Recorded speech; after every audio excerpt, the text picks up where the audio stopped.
Bringing the festival to you. Fringe Radio. Bringing the festival to you.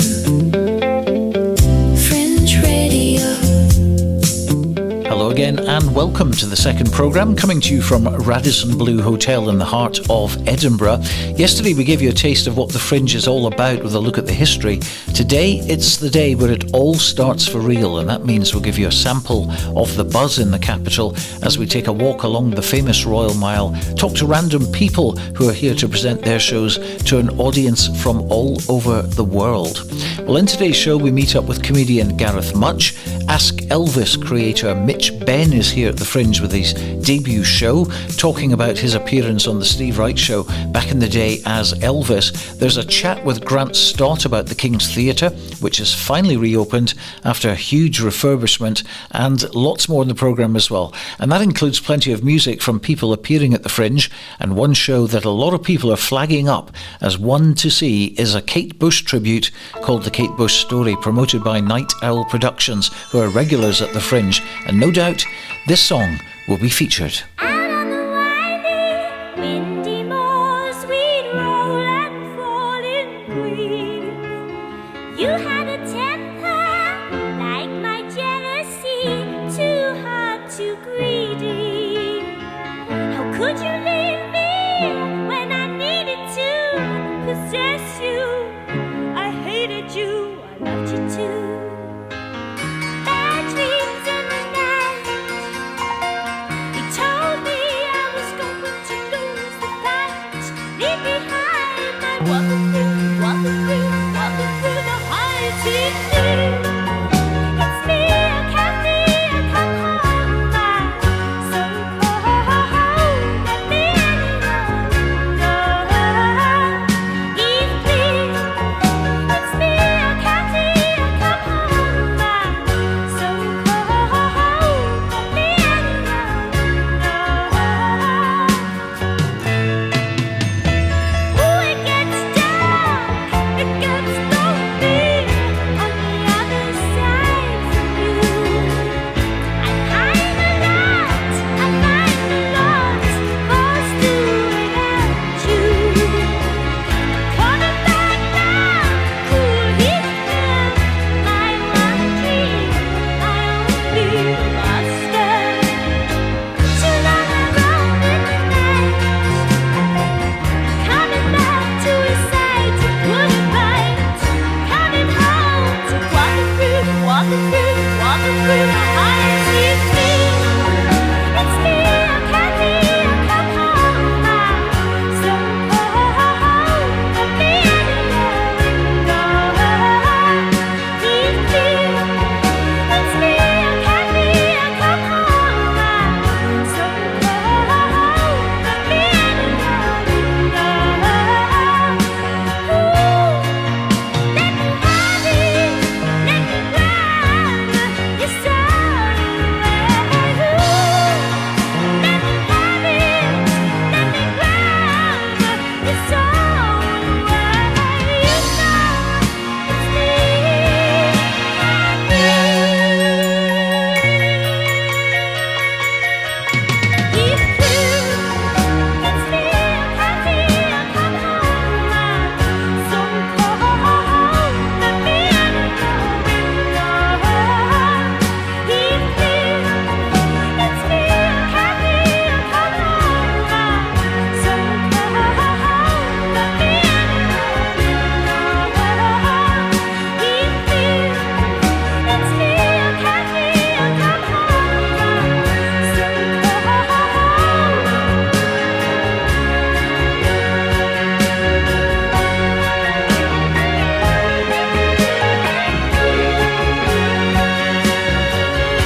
Kate Bush, and the one that started things off for her. And you can see the Kate Bush story featuring the talented Hannah Richards at the Grand Theatre, Venue 53, at the Space at Surgeons Hall from the 25th to the 29th at 7 o'clock.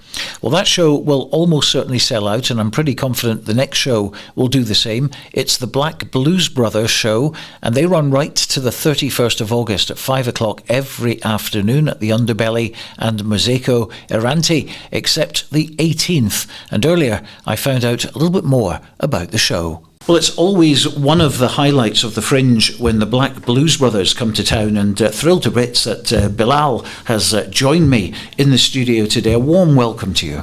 Thank you so much. What about the weather in Scotland? Do you like that?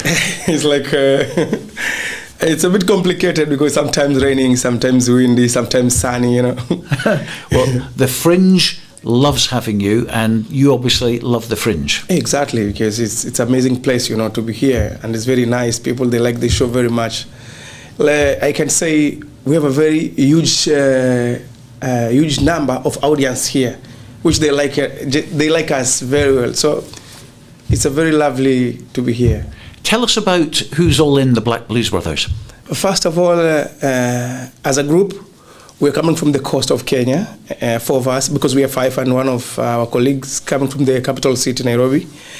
So we used to go to the beach before to train, because it's very normal in the coast. We used to go to the beach to do acrobatics.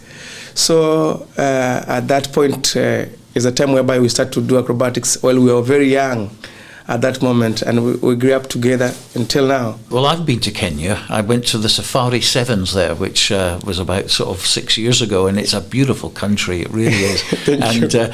And of course, you're working as ambassadors really for the country, aren't you? Doing this tour. You've been all around the world. To be honest, we did a lot of shows all over the world. So I can say you are right to tell us that we are ambassador of the country, because we did a lot.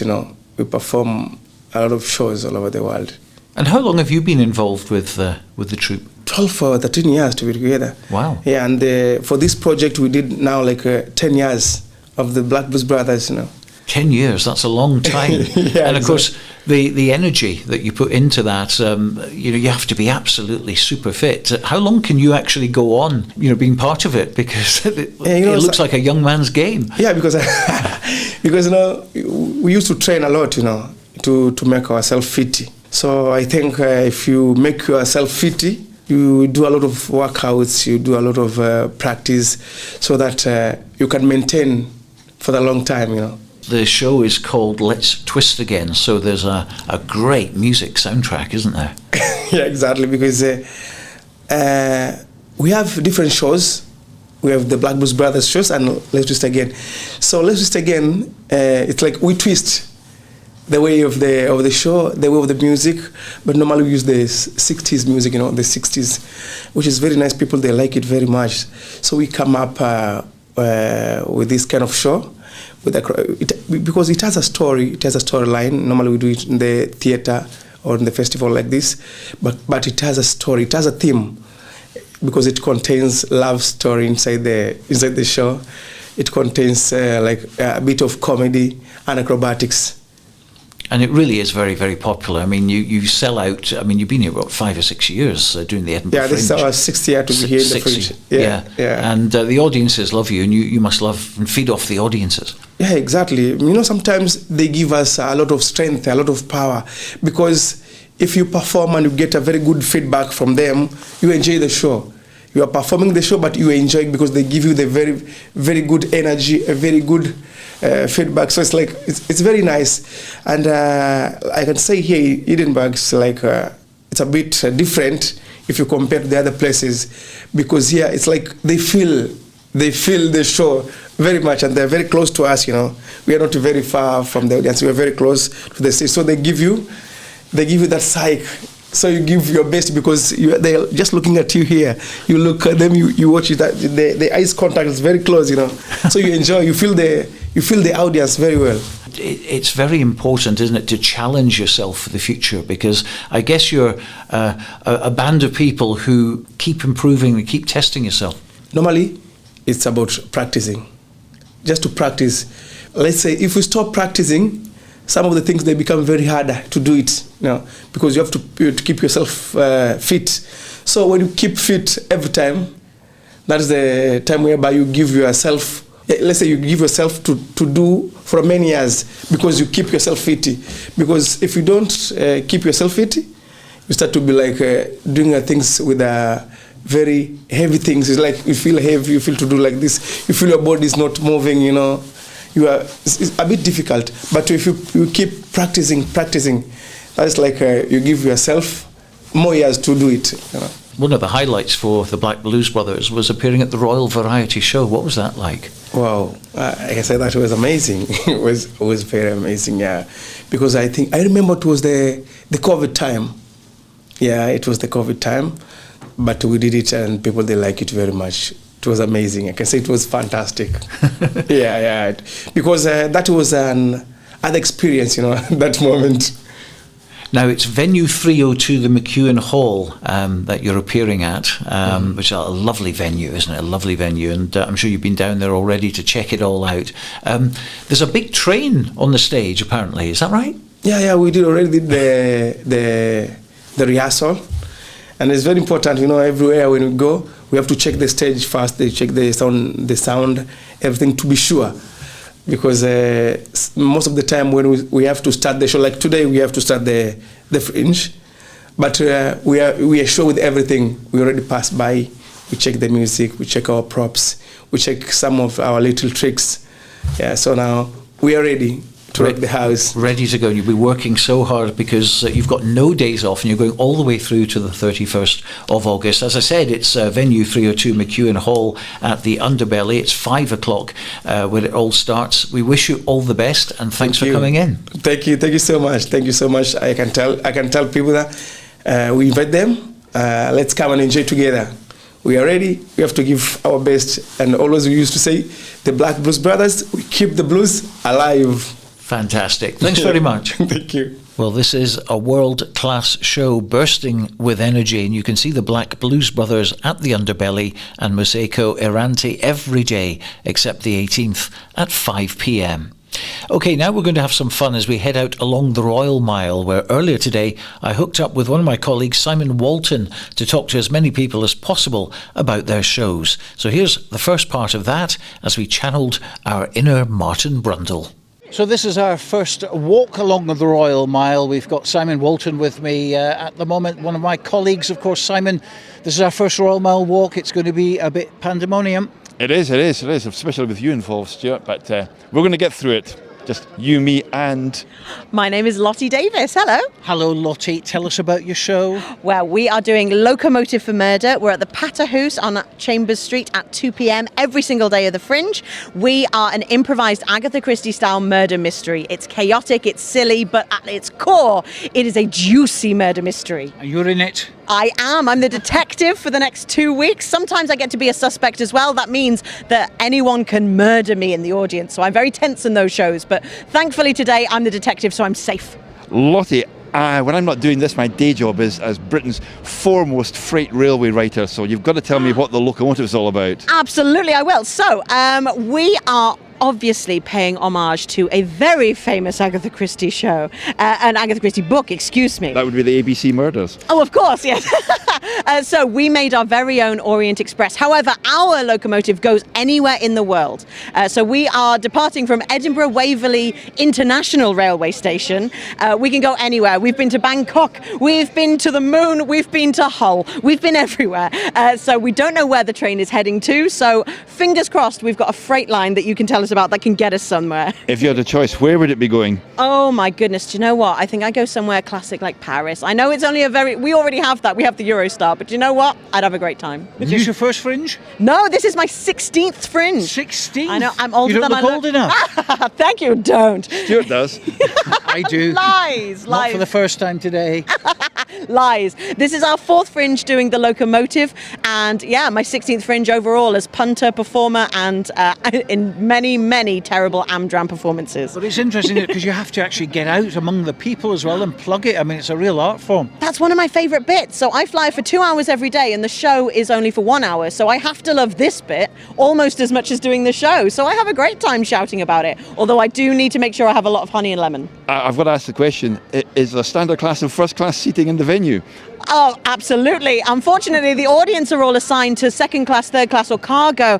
First class is only for the potential murder victims and suspects on stage. Now, what if the curtain up is delayed by more than 15 minutes? Oh, absolutely. You get on to delay repay. We can... Then you have to wait 30 days or something, and then something when like it's that. approved, another 30 days. Exactly. We're really going to rinse you. Lies. We've never gone up more than... I'm going to have to touch wood here. We've never gone up more than 3 minutes late, so no delay repay for you. Where about you performing? Oh, we are at Patterhouse. We're the big inn at Patterhouse at 2 p.m. every single day. Come and find us on Chambers Street. She's got her money's worth out of that one. They're going to move along now and find someone else. What is your name, first of all? My name's Athena and I'm in the show, I'm one of the actors, and it's a wonderful show about sisterhood and who believes who. What's it called? What's the pronunciation there? Sobremesa. Sobremesa. Yes, That it's a sounds Spanish right. word. Spanish word. And- Simon is, of course, fluent in Spanish. Are you? Si, senor, yeah.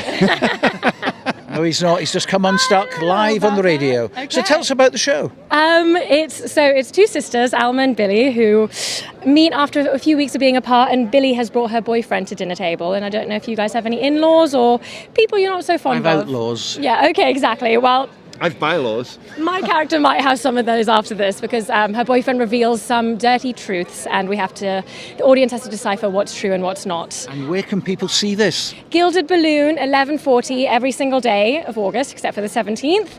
It's 50 minutes long, short, sweet comedy, but very earnest and just a wonderful, wonderful show. Well, the best of luck with it. Thank you so Keep much. on leafleting and have one of Yes. ours as well. We'll do a swap. That's the way it works. So, Simon, we've managed to get 2 victims so far. We're now heading up the Royal Mile. They're not victims. Yes, they're victims. They're victims. We're by the crest of Edinburgh at the moment on the right. You know, it's exactly the sort of summer's day that you get in Scotland. It's just lovely and grey with a threat of rain, which might not materialise. Well, I've spotted someone, and you spotted him as well. It looks like he's got a jigsaw on his head or something, so we're going to find out about that and see who this person is. Hello there. Tell us about your show. This is James Horscroft, is it? Yes, Horscroft that's me, yeah. from Biscuit Barrel. Tell us more. We are Biscuit Barrel. We do 69 sketches in the space of an hour. So if you've got a low attention span, this is great for that. We have a running through line with the biscuits usually, but this year Bourbon's dead, so we got to deal with that. Bourbon's dead? I know, and we don't know who did it. So where and when? We're at Gilded Balloon TV, so it's 3:50 p.m. every day from today until the end of the 31st, except for the 19th because we need a day off. Yes. Are you a Fringe debutante, or have you done this before? 7th year. 7th year. Yeah. So you never get sick of it? No, it's kind of, sometimes maybe it's a bit of a toxic relationship, but we're back here again. We love it, and it's great. Best festival in the world, so. Well, best of luck with that, and let's hope that you get loads of people coming to the Biscuit Barrel show. And we're swapping leaflets as well as we head up the Royal Mile. So we've got another gentleman here who will no doubt want to plug his show. Who are you, sir? I'm Yes. from the company We're Gonna Be a Dad, and we have a double bill for everyone. Well, there's another one. Here at There's the another Fringe. one here. Right, tell us about the show. We have hilarious heist that made the Mona Lisa famous. And it's called? Lisa, the Mona Lisa musical. Don't forget the exclamation marks. That's Lisa! Lisa, the Mona Lisa musical. Yeah. So is this a new production? It is indeed penned by Xavier Fawcett himself. Yes, This is Xavier. Yeah, we did it at the Camden Fringe last year and it did very well, so we thought we'd bring it to a bigger stage. Where are you performing? Performing at the top of the mile, so in C Venue's Temple.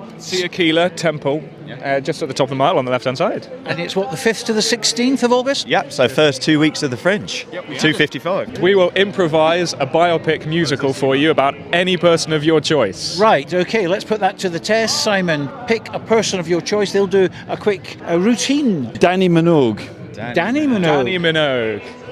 It might seem strange, yeah, and it might seem rogue.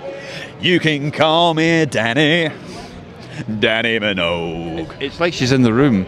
You might be so clever, but I think I am slow. 'Cause Danny, I'm Danny Minogue. Well, that's very good. Round of applause there from Simon. We do a bit better with our band. Oh, you're a band as well, have you? Better than that? We've got a pianist and a cellist to support us through our written musical, and then a pianist just for the improvised musical. Well, the best of luck with it. Let's move on. William Wallace, I think, over there. Braveheart himself, in all the gear. Let's find out what he is going to be doing. Mr. Wallace. Would you like a wee chat about what you're doing here at the Fringe? Well, I've been here since April. Just basically getting photographs of tourists. We got a lot of props here, and we like everyone joins in. We like to shout freedom. What's it like during the festival for someone who performs here all year round? To be honest, this is my first Fringe. If you want to find freedom, guy, I'll be at the bottom of Coburn Street. Ah, right, yes. From the 7th, guys. Well, you look absolutely terrific, I have to say. Now, do you sleep with the blue paint on as well? No, I wash it off every night. What colour is your pillowcase? But where'd you get the gear from? It looks really authentic. Thank you, appreciate it. A good friend of mine made it for me, because I wanted it to be at least a little bit kind of authentic, right? Because I looked at all the Amazon costumes you could buy, and it's like, yeah, no one's going to be wanting to put pictures of me with that. So the majority of people on this Royal Mile don't even know who I am. They're like, hey, Viking! I'm like, I thought I was going to come up here and be like a real thespian and act out they may take our lives, but they'll never take our freedom! And they're all like, what's the Viking talking about? Give us that again, that was brilliant. Give us a little speech from the film. Okay, I'll give you a little Your big moment here on Fringe Radio. William Wallace. Aye, fight and you may die. Run and you'll live, at least a while. And dying on your beds many years from now. Would you be willing to trade all the days from this day to that for one chance, just one chance, to come back here and tell our enemies that they may take our lives? They'll never take our freedom! Albagebra!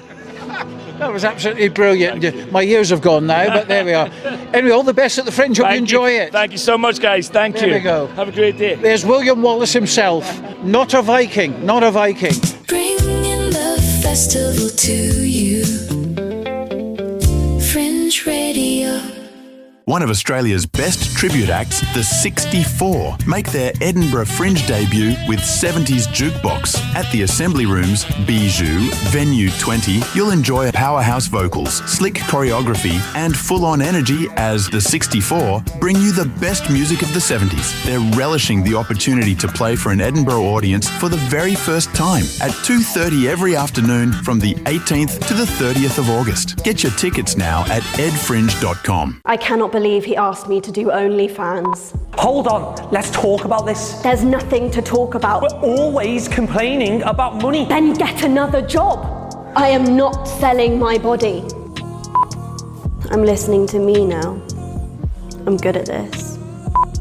15 Minutes of Shame, from the 7th to the 30th of August at 7:20 at Playground 2 at Zoo Playground. Tickets at edfringe.com.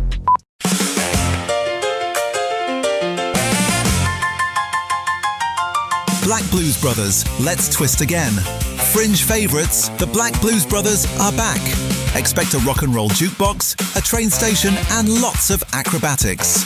Every day from August 5th to August 31st at 5 p.m. at McEwen Hall, Bristow Square. Tickets available at edfringe.com.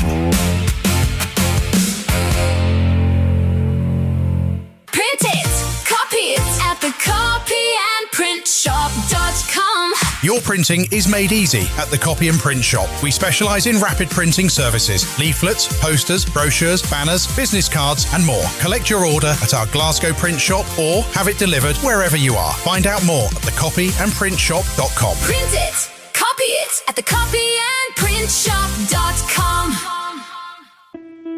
The science of chaos. Alternative history. Rock and roll. I'm Michael Anderson from Boston, and you've got to come to my multimedia fireworks, Elvis in Chaos. Hallucinatory images, ecstatic raves. Greenside at George Street, first week of Fringe. Lime Studio, 5:15 p.m. Hey, pay what you can. You won't be bored. What is the most powerful force in the universe? This August, magician and physicist Kevin Quantum brings an all-new Fringe show to Edinburgh. Invisible Force. Expect brand new magic inventions, impossible moments you'll never have seen before, and astonishing illusions where science and mystery collide. Electricity crackles, reality bends, and you'll leave questioning what's actually possible. Funny, surprising, and unlike anything else at the Fringe. Search Quantum at edfringe.com and discover Kevin Quantum, Invisible Force. Bringing the festival to you, Fringe Radio. News Revue has been going for 47 years now, and every show is different because it's news related, so always topical, people coming back to see it. It's a formula that obviously works. It's also a great breeding ground for talented comedians, and with me now is Michael Stafford-Wells, one of these comedians. One of these weird comedians. This must be a dream to work on, this show. It is. It's incredible. I mean, it's the first time I'm doing a Fringe show that actually feels like I'm doing a Fringe show. You know, I did a show back in 2009, and it was just awful. We were students, we didn't know what we were doing, we spent most of the time drinking. We ended up performing to about an audience of 2 people per night. We had 1 week run, and it was just like, this is not how you do Fringe. And so 17 years later, you're back. And here we are, yeah. And I'm sort of going, oh, this is how you do Fringe. Yes. Yeah. And how did you get involved with this production? So I was part of the January cast this year at News Revue. The cast changes every sort of 2 months. They do 6 to 7 weeks. And then just to keep everything fresh. So I was doing it from January to February. And then they opened up the auditions for the Fringe cast and saying, we'd like your cast to audition and a few of the others. Would you be interested? But of course, I'd love to be interested. And we sort of got thrown straight into the room and had to audition. And then we're like, yep, great, you're in. And so it's definitely been a process. But like News Revue is just always just something, because like you say, it changes all the time. And you've always got to keep on top of what's going on in the news. And in January, there wasn't much going on in the news, so we had to sort of make terrible comedy sketches about the Epstein files and things like that. And it's like, this isn't funny. But it's been a process. And now it's all Trump. And now it's all Trump. We've got Trump, we've got Farage, we've got all the heroes. Yes, and a new prime minister for a few weeks. Yes, well, that happened during previews, which we were sort of like, interesting. Okay, because we had a lot of Keir. And then he stepped down, and we got Andy, and we're like, oh, okay, very quickly try and write some stuff and put him into it. But there is still a little bit of Keir, because we've still got the residues of Keir floating around, So there's 4 of you then. Yes. We'll give a little plug to Kitty McNeil and Catherine Pridgeon and Will Usherwood Bliss. Wonderful that human is beings. What a name. Oh, God, he's Is that his real name? It is. Is it? As far as I know, yeah, I think so. So the 4 of you then, what, you just get into a room, have a look at the newspapers and think, right, this will work? Basically, yes. I mean, we sort of spend Monday, Tuesday writing, looking through all the news articles, newspapers of all varieties, and picking out very small little news articles that I've been like, that could be quite funny to do. With a Fringe show, it's a bit more tricky, because you've got to find news articles that will make sense the beginning of August and also the beginning of September. Ah, yes. So you've got to do things that are a bit more, everyone understands what's going on. It's like a running news article rather than small little news segments that happen in the week that won't make any sense to you on the 1st of September. So your show's really got to adapt. It's got to on adapt. The hoof. All the time. And that was in Canal Cafe in London. That's where it changes every week. This one is a bit more concrete. But yeah, we take the full brunt of the writing, and then we've also got our MD Harry and the director Heather. We all combine our writings to make sure we do the best we can do, and also show each other off in the best light possible. Now, you mentioned Emma Taylor. Yes. 25 years you've been involved. Yes. I mean, Canal Cafe's her baby. And Yes. it's nice to be able to be working with her and sort of repping her work, really, because you can clearly tell, like, Canal Cafe and News Revue she's so passionate about it, and the fact that it's been going on for so long, you can see how successful it is. And also with the huge backlog of very famous people that have done it, like one of Bill Bailey. Bill Bailey is one of the one that came straight to my mind, because I loved him as a teenager. Like, I used to watch Black Books and all those programs. Like, I love this man, and like watched his live stand-up where he just picks up any instrument and starts playing. And then when I found out he did News Revue, I was just like, amazing. Okay, I'm doing the right thing. And, he's not the only one. Sarah Pascoe, of course, famously has been through. And we're getting towards the 50th anniversary now. We are. Could we see some of these people come back to celebrate? Oh, I'd love that. That'd be good, wouldn't it? I'd really love that. I mean, we were toying with the idea of, like, getting Bill Bailey back and like sending him sending his team an email being like his people. And I think that would be fantastic for a 50th anniversary. I think they've sort of got to, haven't they? Because it's like it's huge. 50 years is massive. There's not many shows going that long.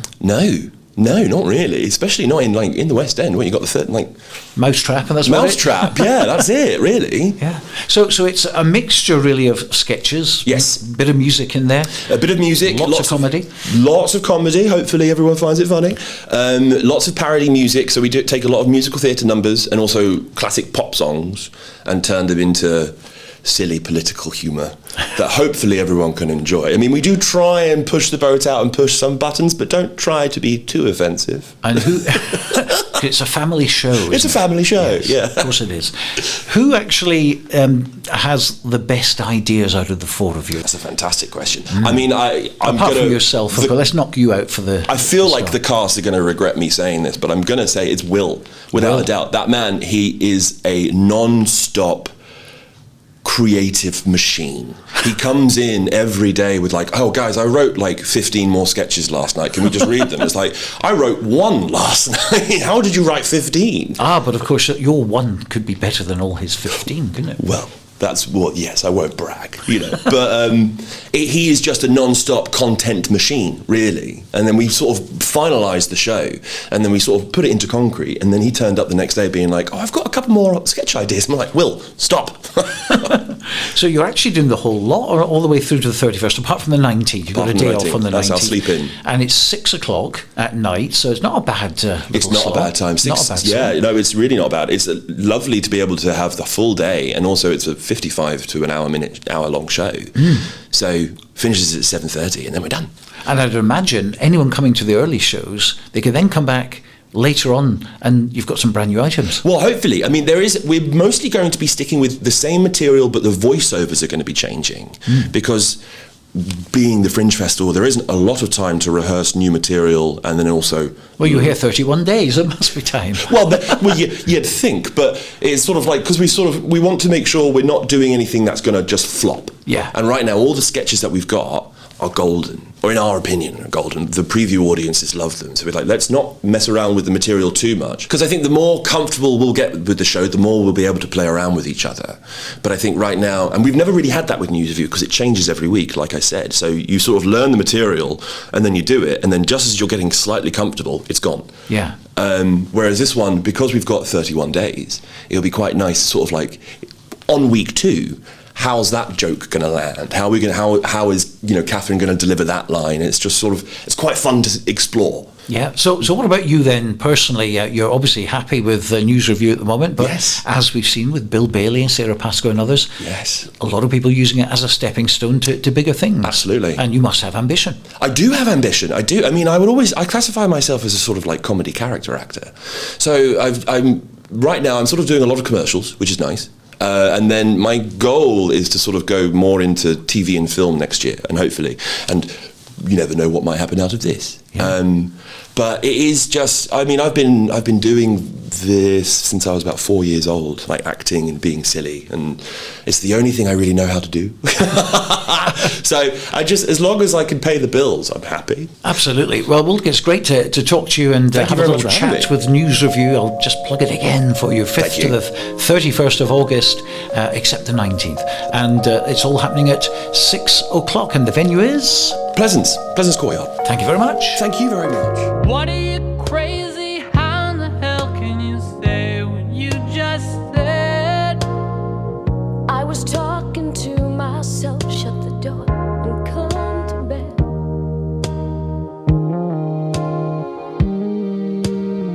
By the way, I forgot to say, your endearing mother called today.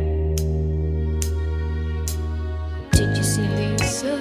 Yes, I saw Lisa. Is that why you're angry? I wasn't angry. Maybe a little. Not even maybe. Must be the weather. Now don't be a baby. Well, how am I supposed to feel with all the things you don't reveal? And you can thank your lucky stars that we're not as smart as we'd like to think we are.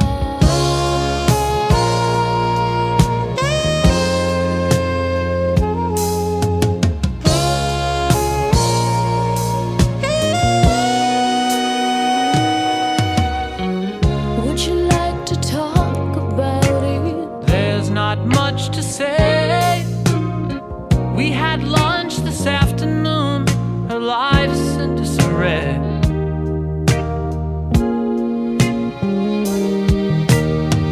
She still goes around as if she's always stumbling off a cliff.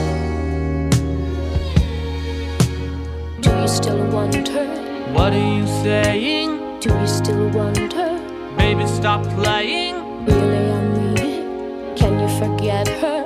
Baby, now stop it. You should know better. I know this is hard to do, but there's no one for me but you, and you can thank your lucky stars that we're not as smart as we'd like to think we are.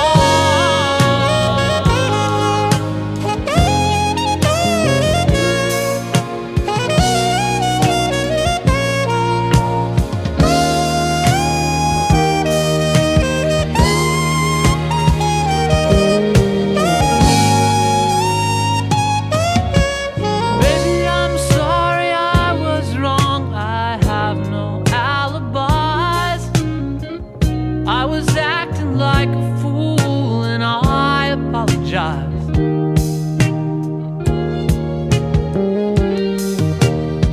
Listen, hon, I know you're dumb, but that's okay. You don't have to look so glum. Do you still love me? Yes, I still love you. You mean you're not just being nice? Not just being nice. Do you feel sleepy? Oh, you're so sincere.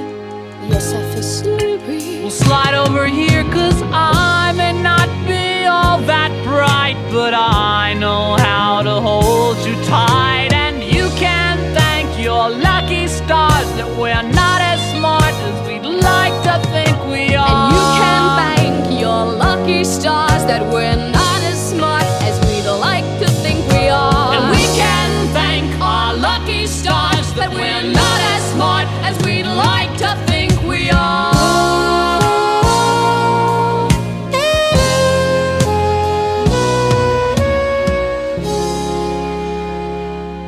Dean Friedman there with Denise, Marsa and the big number 3 hit from 1978 called Lucky Stars. And Dean has been touring his one-man show for many, many years now. He's a regular at the Fringe, but this time round just playing the 2 dates on the 15th and the 16th at 7:30 at the Sanctuary at Edinburgh Newtown Church, doing a full 90-minute set. One famous Fringe venue has reopened after a massive refurbishment. The King's Theatre will stage a number of shows before a full programme begins in September. Actor and broadcaster Grant Stott has appeared at the King's for over 30 years, would you believe? And Hugh Brown chatted to the River City Star yesterday. Grant, the King's has reopened after almost 4 years, £41 million refurbishment. How important is the King's to Edinburgh, do you think? Well, I think the funny thing is, everybody felt the King's was important when it was open, and it wasn't until it closed that I think people really realised how important the King's was and is to the Edinburgh landscape. It's not, you know, it's that line from the song. You don't know what you've got till it's gone, and it's only because the King's has now been shut for these years that you kind of realise how different the theatre landscape in Edinburgh is.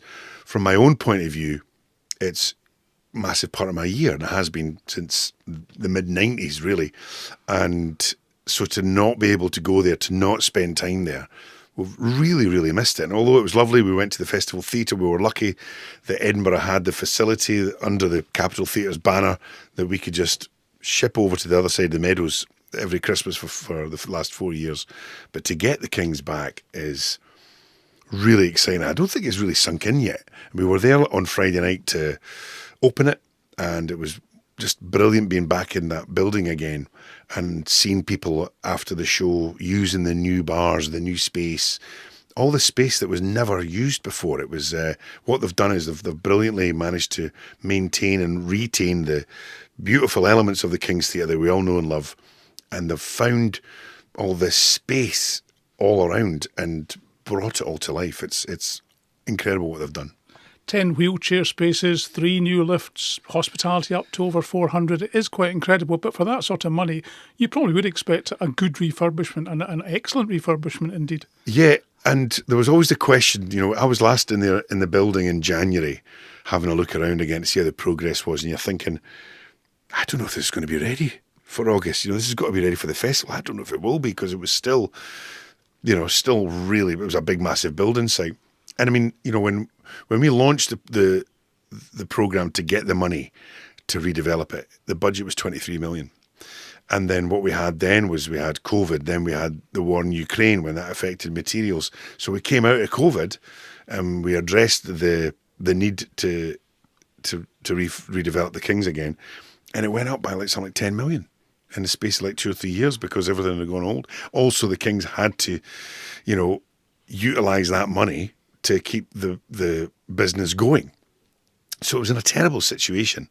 However, again, the importance of the building, and it means so much to so many people.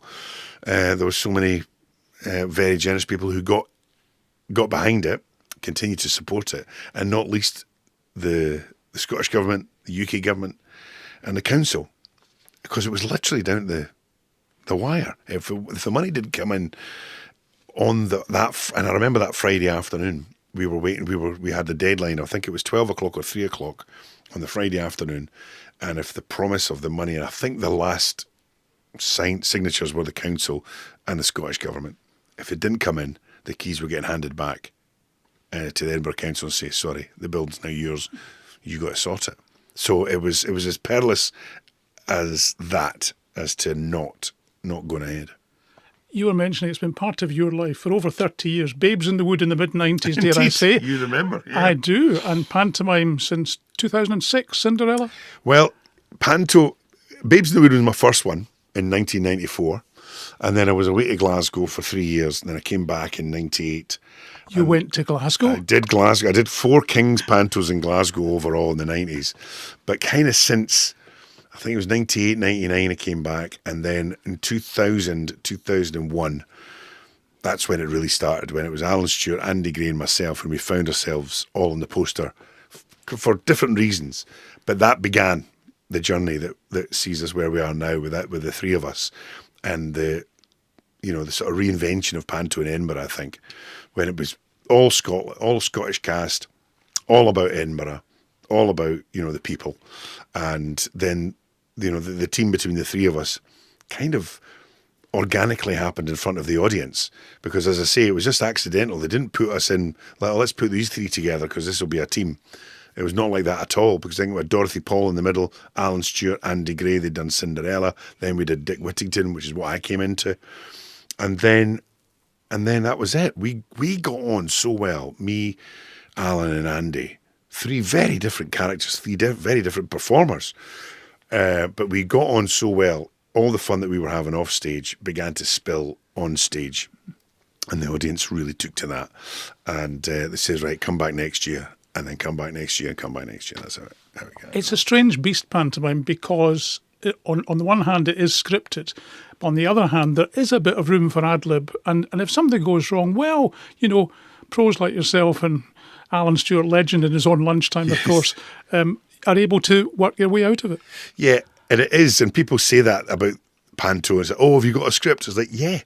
And we work really hard on it. And it's not until, and we feel that it's not until we have the show in place with everything happening in order and everything happening as per the script, can we then muck about?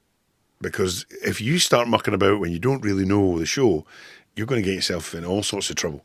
And that's the point that we know when we're on the balls of our feet, we're having fun, we know the show back to front, we know the show, we know what we're doing, and then we're kind of relaxed into it by that point. That's maybe, say, 4 or 5 days into the run. We've done the show twice a day. So by that time, when we've done it 8, 10 times, and we're kind of like, right, okay, we know where the laughs are, we know where the laughs aren't.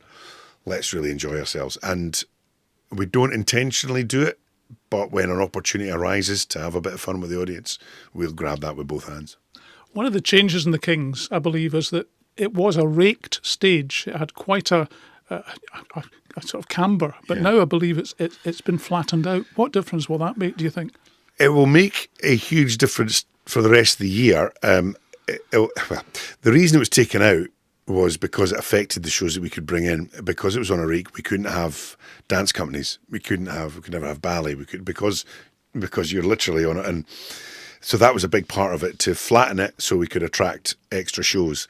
It was all to do with sight lines. You know, the seats were on a rake, the stage was on a rake, so we could see right to the back of the stage. We don't use it as far back anymore. So that kind of became redundant. But that was a big part of the redevelopment, was to take the old stage out, rebuild it, flatten it. So it's completely flat now. And that will then be able to, that'll make sure that we can attract shows that we couldn't have asked to come and play at the King's before. And a lot of that will be dance.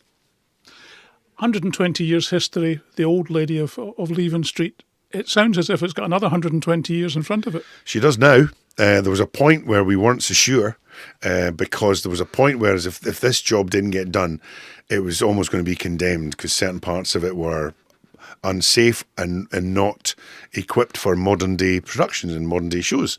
So that's where we were, but we're absolutely now with the, they took the roof off the place, they took the old fly floor out, they put a new roof on 4 meters higher than the original one, put a new fly floor in, new grid.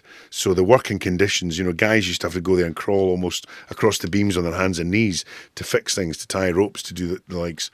Now it's all state of the art, it's all very modern, it's all very safe.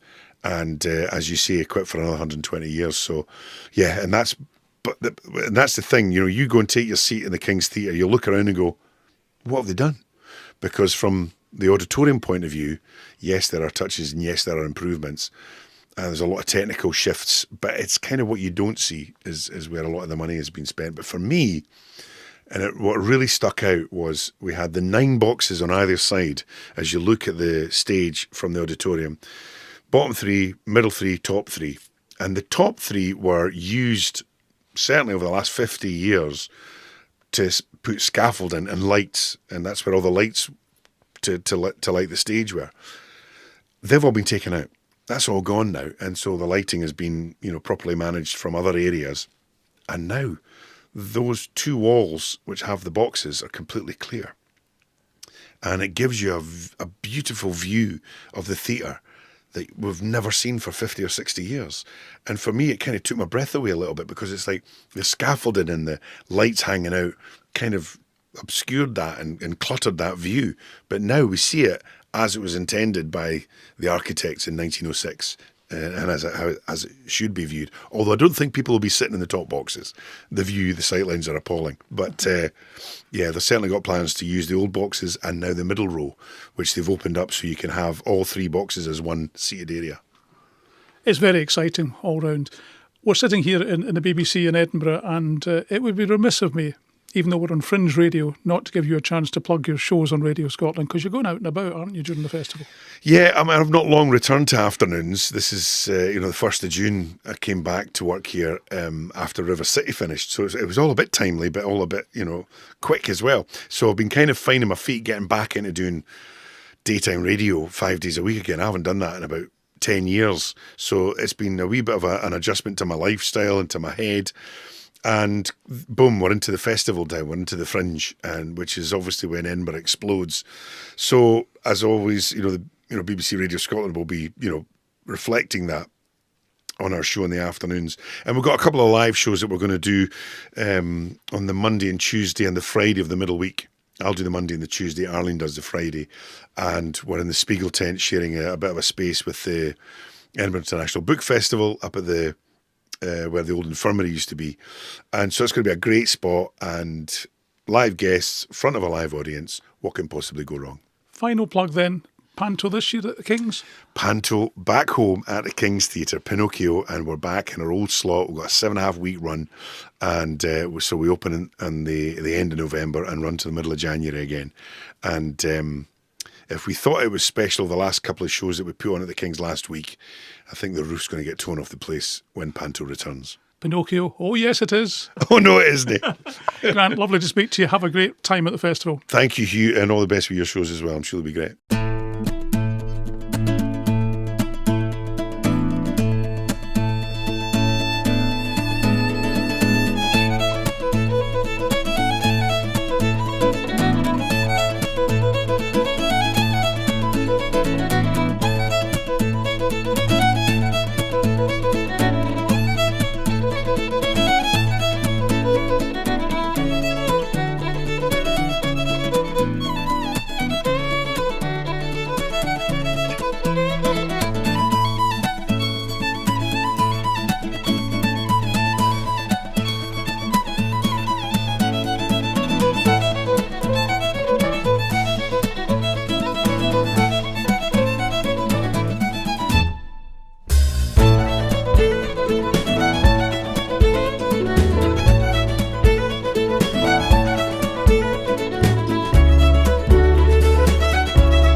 Kelly Robertson called Amber Gold, and if you want to see her show with Alistair Savage, she's only doing one date on the 23rd at Venue 125 Church at Art Space at St Mark's, and that takes place at 4:30. Meanwhile, Australia's Sammy J, who's been described as a male Victoria Wood, is going to be on the programme in a couple of days, and as a taster to that, here's one of his live songs called 90 Song. I was cleaning out the garage last year and I found my Discman.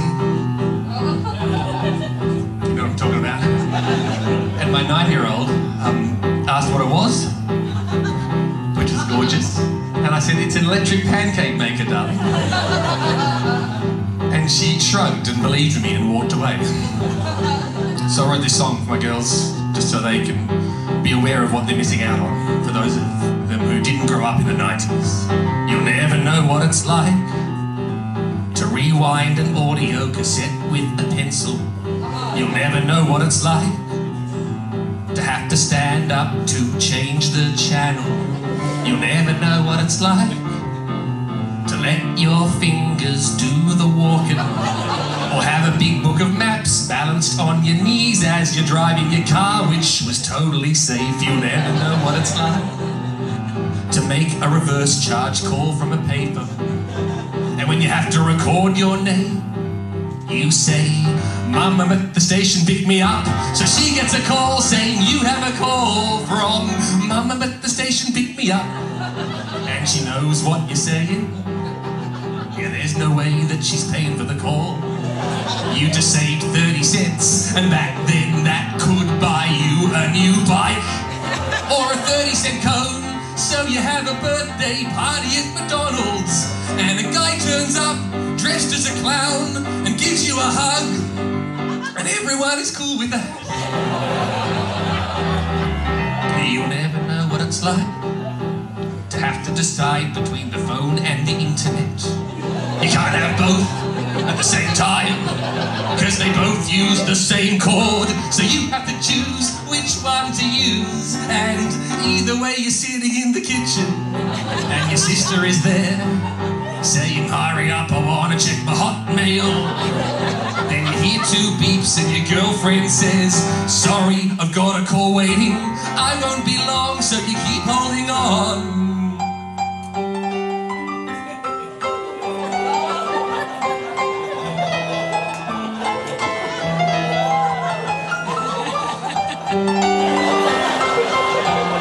Then she comes back and she dumps you. True story. I still love you, Melissa. You'll never know what it's like to have to wind on when you've taken a photo, when you've just spent 13 minutes wondering if it's worth taking the photo at all, because you've only got 24 shots and you're not going to see them for a month when you collect them from the chemist. And sometimes he would comment on which photos were his favourites, and everyone was cool with that. You'll never know what it's like to have nightmares about the millennium bug. Yeah, we laugh about it now, but back then we were scared, so we stocked up on pasta and toilet paper and locked ourselves in our house. Actually, you know what that's like. And you'll never know the kind of rage that comes from getting angry with a paperclip that wants to write a letter. And you'll never understand the urge to grab it with both hands and rip it straight out of the screen, and then get a pair of pliers and pluck out both its eyeballs and cut it into pieces and send it to Bill Gates with a note that says, look, I wrote a letter on my own, Bill. I'm a big boy now. It was a different time. It was a simpler time. We fed our Tamagotchis and we wore tie-dye. We thought that Austin Powers was the funniest guy. We gave ourselves a headache reading Magic Eye, but you'll never know what that's like Sammy J and his show called Hero Complex is on at the Venue 302 Cow Barn at Underbelly at 7:40 until the 15th of August, and he'll be in for a chat in the next couple of days. Well, after the break, I'll be chatting to the man behind Ask Elvis on the Steve Wright Show for many, many years, and that is Mitch Benn, and that's coming next. Bringing the festival to you. Fringe Radio. One story, two people. Amanda Crowley and Thomas Duncan. One lawyer, one mass murderer. The case is lost. She wants it anyways. Not to win, but to understand how monsters are made. Glimpse behind the societal masks, as with Monster Made, an intense character study, a captivating, psychological, intimate play is coming to the Fringe at Paradise in the Vault. Only the one who can change his mind can actually change something. Monster Made runs from August 24th to August 30th. Book your seats today at edfringe.com. This August, discover the best comedy, cabaret, kids shows and more at the Free Festival. With over 360 daily shows, there's something for everybody at a price for everyone. Donate what you think the show's worth at the end, or book pay what you can tickets to keep the Fringe accessible for everyone. The Free Festival, the real spirit of the Edinburgh Fringe. Full programme at freefestival.co.uk. Bringing the festival to you. Fringe Radio. Well, we're on air every day of the Fringe on Fringe Radio, and many of you will remember with great fondness the brilliant Steve Wright in the afternoon on Radio 2, and one of his regular features was Ask Elvis, and Elvis would come on and answer all kinds of questions. It really was a superb piece of work, and guess what? We've managed to get Elvis on our show because he's here at the Fringe, and what an honour it is, sir, to have you on the programme. Oh, hey there, Stuart. It's good to speak to you. It's a little early in the morning for me, so you're going to have to go easy on me. We certainly will. Now, of all the comebacks, you've chosen the Jersey at Underbelly in Edinburgh. Why there? Oh, they asked me to. They were very kind. They sent a very politely worded letter. It was there was no way I could refuse them. Now, you've been off the airwaves for many years now. What have you been doing? Oh, what haven't I been doing? I've been turning up everywhere. I've been officiating at weddings in Vegas. I've been singing in Chinese restaurants. I've been appearing in slightly gaudy biopics directed by Australian maniacs. Now, you've obviously seen a lot of different politicians whilst you've been away. What's your thoughts on Donald Trump? I try not to have thoughts about Donald Trump because I find they make me descend into a pit of existential rage, which is very difficult for me to wrest myself free of. So I'll give him as little consideration as possible, if that's okay with everybody.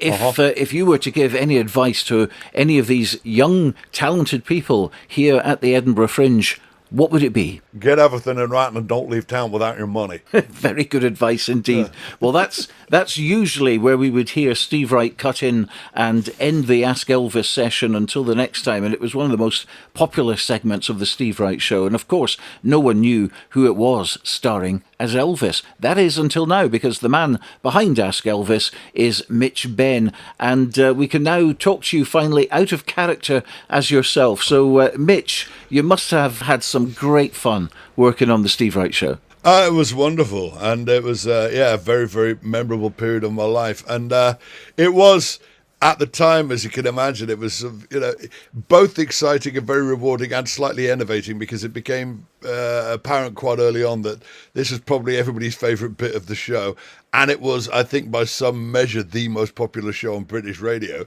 So basically, I was everybody's favourite bit of everybody's favourite show, and nobody knew who it was, and so that's at least partly what this show is about.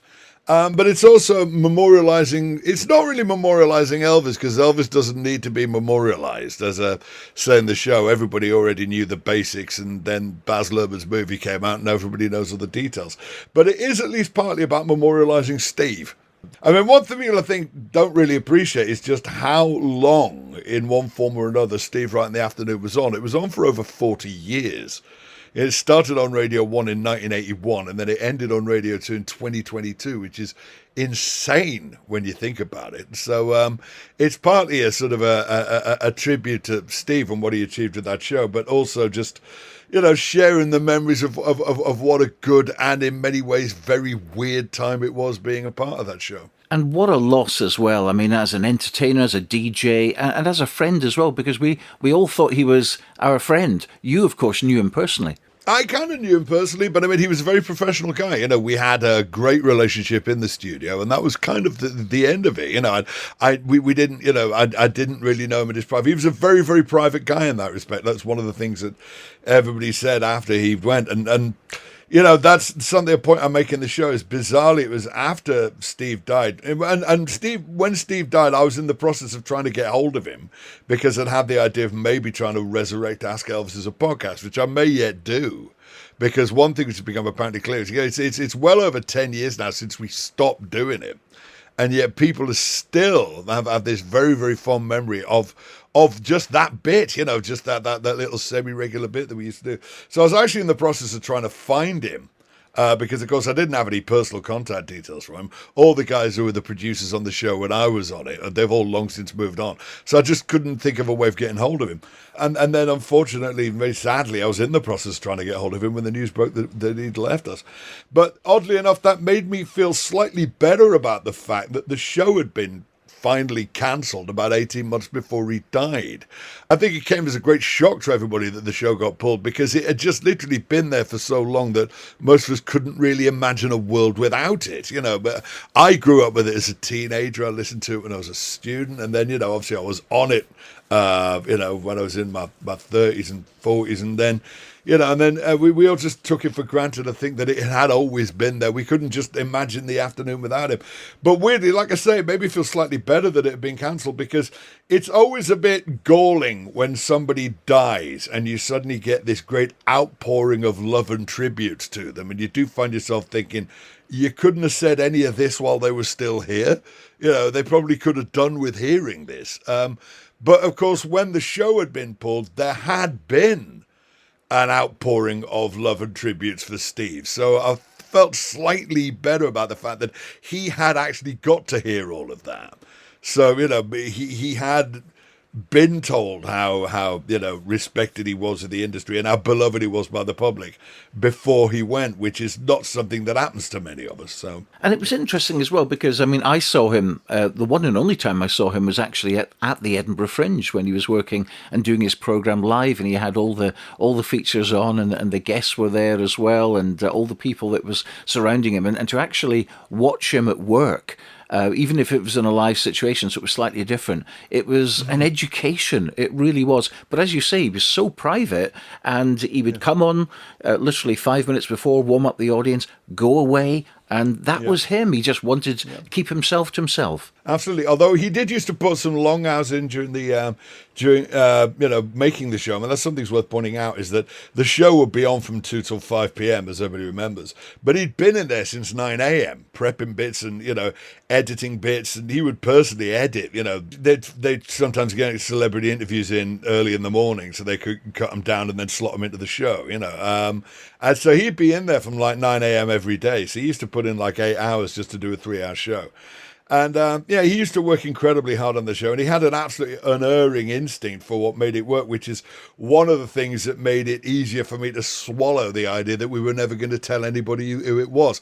When we started Ask Elvis in about 2004, the first decision that we made was that we were never going to say who it was doing the voice. And obviously, I remembered that back when I was a student listening to it on Radio 1, one of my favourite sections of Steve's Radio 1 shows, I don't know if you remember, but he used to have long rambling conversations with Mick Jagger. Like Mick Jagger would appear in the studio and he'd have like this long conversation with Steve about everything. And they never admitted that it wasn't Mick Jagger. It was, of course, Phil Cornwell. but they never actually owned up to who it was, pretending to be Mick Jagger at the studio. And I remember thinking that actually made it much funnier, is that they never owned up to the fact that it wasn't the real Mick Jagger. And so that's why I realised that actually this joke will work a lot better if we know. I mean, obviously everybody knows it isn't Elvis, because even when we started, he'd been dead for 27 years. But but one of the things that was amazing about it is the sheer goodwill that people showed towards the concept, because nobody ever tried to screw it up. Nobody ever went, all right, Elvis, or whatever your name is. Everybody completely went along. Hello, Elvis. Hey there, son. How's it going? Yeah. Everybody completely went along with the idea that it was Elvis they were talking to. Nobody ever tried to sort of, shatter that little bit of suspension of disbelief. It was very odd, but very sort of, cherishable in that way. It said great things about everybody. It said good things about, Steve and the gang that they came up with the idea. And it said great things about people that they really loved the idea and really went with it and never tried to sabotage it. And how did you get involved yourself? They asked me. It was not my idea. I mean, we go on about this in the show. I'd already been on the Now Show for about 5 years by the time we started. The Now Show, for the benefit of your listeners, was this satirical radio comedy show that I was on for a long time. I started in 99 and ended in 2016. And the show itself ended about 2 years ago now. But I was primarily brought on to be the comedy songwriter, which was my main job. But I also used to do a lot of the funny voices in the sketches, which is something that people didn't often realize at the time. Sometimes people would come to the recordings and go, I didn't know you did the funny voices. Like, well, there's only me and Hugh Dennis here. Who did you think it was? But it was the producer, one of the producers on Steve Wright, Tom Fenner, was talking to one of the producers of the Now Show, Adam Bromley, who actually has a stand-up show coming to Edinburgh this year, weirdly. Do any of your lot do Elvis as like a voice or a character? And Adam said, well, if it ever comes up, it's always Mitch who does it, because, of course, one of the weird things about Elvis is, despite the fact he'd been dead for 27 years, and despite the fact that we were ostensibly doing topical news-based comedy, Elvis would still come up in the news occasionally, because that's the kind of, cultural imprint the guy made.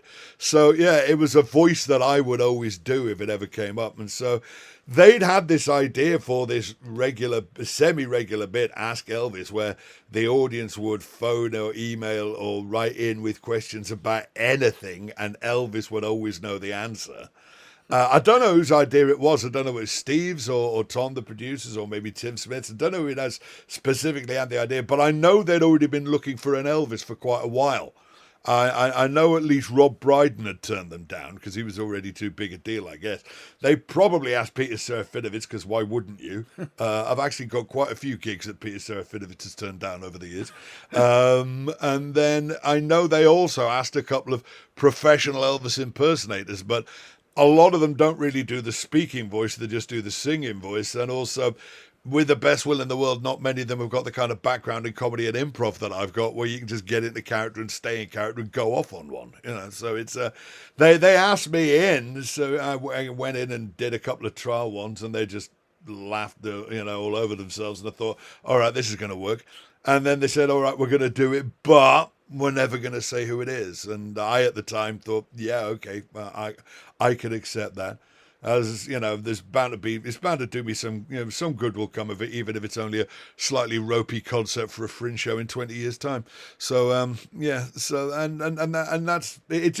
It took off almost immediately. It became very apparent quite soon that people really love this bit, and this is in the very, very early days of social media in the mid-noughties. So I kept stumbling across conversations.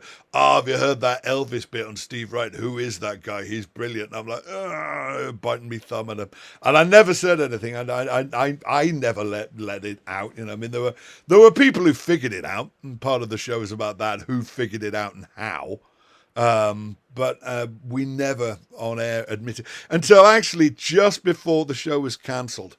Steve actually got me back in for one last interview as myself to talk about the Ask Elvis days, and that's when we finally officially admitted who it was. Was just before the Steve Wright in the Afternoon got taken off. You mentioned it there. you have to improvise, and I mean, Oh, yeah. you obviously had idea of what the questions were going to be, like, you know, why is this person digging up my drive or something, and you'd always have an answer. We did, I mean, I'll be honest, you know, we did stooge the questions, although the joke was that Elvis would always know the answer, so it wasn't about necessarily testing my general knowledge, although it's not bad. It did win Celebrity Mastermind once, but you know, it wasn't just about testing my general knowledge. We did get the questions in advance. The joke would always be that Elvis would not only know the answer, but he'd know the answer in excruciating detail. So that was good. And of course, there's a lot of fun on behalf of that particular voice going into incredibly lengthy technical detail about something. There's just something about that voice that makes it sound funnier.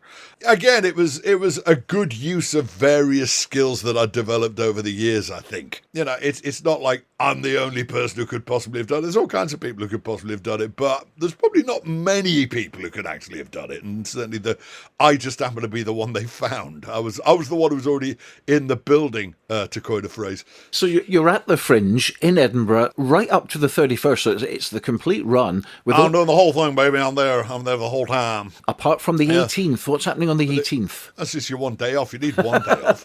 I mean, what are you going to be doing? I don't know, but I think it will it will involve a lot of sofas and sighing.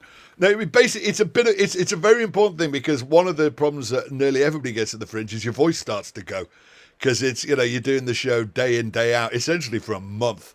Once you include that little preview week 0, you're there for basically a whole month. And it can really start to, tell on the vocal cords. So you really do need that little fire break in the middle of it, because otherwise your voice never gets a chance to recover. And then you're just basically, you know, you're running on fumes by the time you get to the end of the month. So it's very important to have one day off. How did the show come about? Why did you decide to put this on at the Fringe? I mean, it was a fantastic idea. Oh, it's just, I don't know, it's because it keeps coming up in conversation, the fact that it was me, you know, the fact that people now notice me. But I mean, not everybody knows it's me. I mean, so people are still putting old Ask Elvis sections up on YouTube. It's still going on. We haven't done one. It's over 10 years since the last time we did one. But people are still finding them on, I don't know, cassettes or something and sticking them up on YouTube. My comedy friends sometimes go, wait a minute. Somebody told me the other day you were Ask Elvis. And I'm going, yes. And so I'm like, oh my God, I had no idea. So it still comes up every now and again. And like I say, after we did that one last interview at the end of the show, I realized there was still interest in it. So I was contemplating resurrecting as a podcast. And then when Steve died, I thought, no, actually, this wants to be an Edinburgh show, because the show, like I say, is not really about memorializing Elvis, because he doesn't need it, but there is an element of it which is memorializing Steve, because one of the things that Steve and I had in common, I mean, even my bits on the radio kind of got archived, even if it was only by my mum. While she was around, she would, you know, dutifully archive everything he did. And actually, a mate of mine called Budgie also archived everything I did on my comedy songs, and gave me in a flash drive once with about 700 songs in it, most of which I've completely forgotten about. But the thing about Steve is, in common with pretty much everybody else who works in live radio, he produced thousands and thousands of hours of stuff, and most of it's gone forever. The BBC don't tend to archive that stuff, you know, because, well, where would you put it, I guess, you know. But that show, like I say, one way or another was on for over 40 years, and he produced thousands and thousands of hours of stuff. And most of it is now just, you know, drifting out in spaces like, you know, vestigial FM transmissions. And I thought, you know, a good thing which the show could do is at least partly memorialize Steve. And also, and it's my little tribute to radio in general. I mean, we you know, you and I know that we've lived through so many predictions of the end of radio, that sort of radio is this dinosaur of a medium, and it's living on borrowed time, and it never happens. And if anything, the podcasting era has just taken that which used to be radio and given it, you know, this whole new dimension. It's for a start, it's democratized it. Anybody can do it now. You know, somebody said, you know, podcasting is basically the ugly white guys only fans. And that is by no means an inaccurate description. I've got a podcast. It's called We Know a Song About That, Don't We? Because I've been writing topical songs for 30 years. So I've already whatever happens in the news, I've already written a song about it. So basically the format is we look at what's happening in the news and then I play you the song that I wrote the last time it happened. But so, you know, and everybody's got a I've had various podcasts over the couple of decades or so that it's been a thing. But you know, they keep saying that radio is all over, that radio is this, like I say, this completely defunct medium, but it just keeps going. It just keeps going, and certainly there are, you know, it's given a very few people, I think, to really radically alter the way radio works. But Steve was one of those people. Steve was the first. That was really the first zoo format TV on British radio. The idea of he's hanging out in the studio with a bunch of pals. Rather than just like this single voiced talking to you, you know, and that was what was so infectious about that show. And I think that's why it became such a part of everybody's afternoon, because it was less like listening to the radio and more like hanging out with your mates. You genuinely felt less alone while that show was on. It was difficult to feel alone while that show was on. And so, yeah, I think it's a sort of my tribute to radio in general, my posthumous tribute to Steve in particular. And also, it's just kind of a fun story to tell, and nobody can tell it except me because I'm the one it happened to. Absolutely. You know? Do you have, I've got to ask you this, do you have a favourite question that Elvis was asked, and can you remember the answer? Probably one that gets mentioned in the show, which is when David Cassidy phoned in. And it took us a while to establish that it was actually that David Cassidy from the Partridge Family, as in possibly the single most famous guy in the world other than Elvis between the years of 1972 and 1974. And he phoned in to ask about his stamp collection. He'd found a very rare stamp he'd been looking for called an inverted Jenny. And he wanted Elvis to help him decide if it was genuine.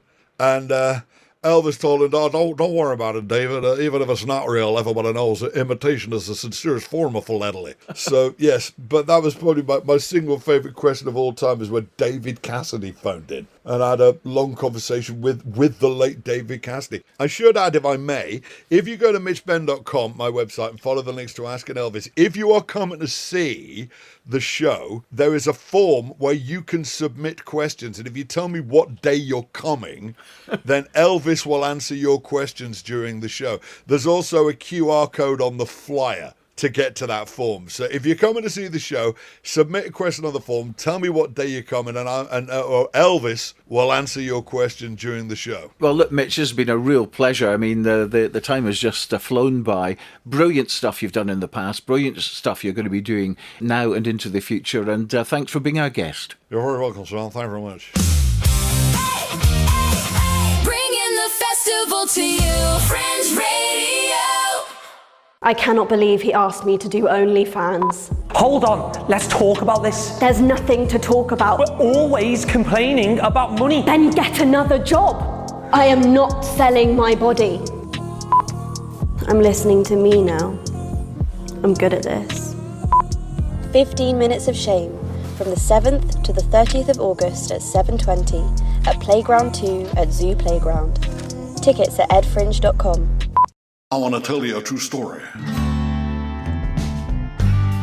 Many years ago, a humble young musical comedian was approached by some radio producers and asked if he might contribute one of his comedy voices to a new segment for their network's most popular show.